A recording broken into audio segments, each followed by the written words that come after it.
જય માતાજી. આજ પાછો નવા બ્લોગમાં તમારું સ્વાગત છે. આજે આપણે બનાવવાના છે વાડિયા પ્રોગ્રામ છે. એ શેનો છે એ નહીં જ કહેવાનો.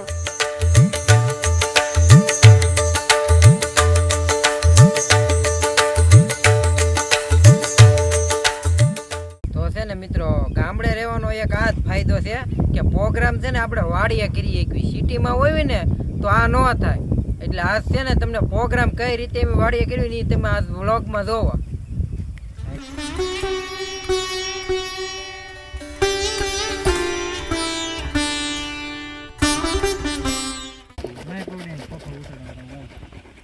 વાડિયા પ્રોગ્રામ ભલે કરવી પણ આ બધું આપણે હાથે જ કરવાનું.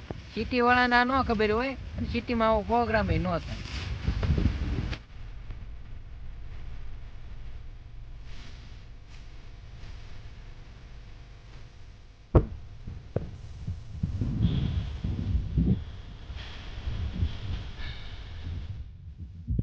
વાડીએ પ્રોગ્રામ કર્યો ને એટલે અહીંયા ગેસ ન હોય, નો ચૂલો હોય. આપણે છે ને સીધો ઓલા ચૂલામાં કરવાનો હોય. એટલે આ ગવાભાઈ તો બળતણ ગોતે છે ભાઈ. કેમ થાય ઉકાઈ ગયા છે ને, વરસાદ આવ્યો હતો.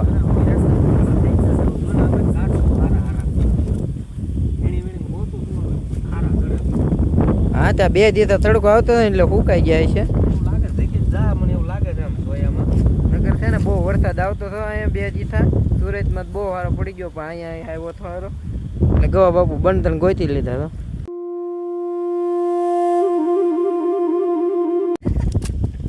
મિત્રો આપણે છે ને પનીરનો પ્રોગ્રામ કરવાનો છે. એટલે મેન વસ્તુ પનીર છે. એટલે પનીરની કટિંગ કરી નાખવાનું છે.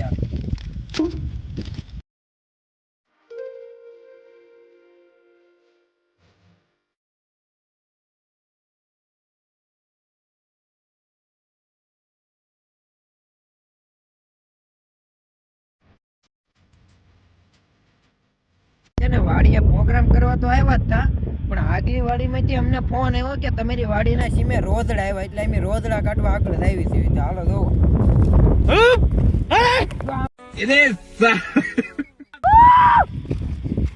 मतलब वो अलग ही लेवल का बंदा था.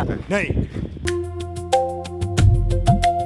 અંદર પનીર બને છે અને એમ અહીંયા ખાટલે વાડીએ બહુ ઠંડો ઠંડો પવન આવે ને પવન ખાવી છે. કાનંદી હા રેડા પાછો વાડીનો પ્રોગ્રામ છે ને એ અનોખો જ હોય. આ સિટી વાળાને એને ન ખબર હોય. આ ખાલી ગામડા વાળાને જ ખબર હોય.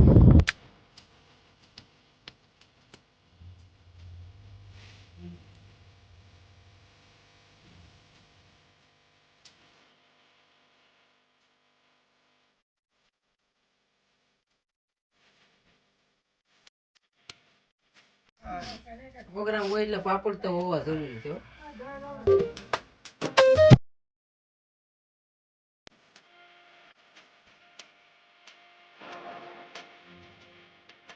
પ્રોગ્રામ કરવાનો છે ને એક આ દુઃખ છે કે આંબળા છે ને આપણે હાથે ધોવાના. મેન વસ્તુ આ તપેલું છે. તપેલું છે ને ભાગમાં આવવાની સધાઈ ગયા.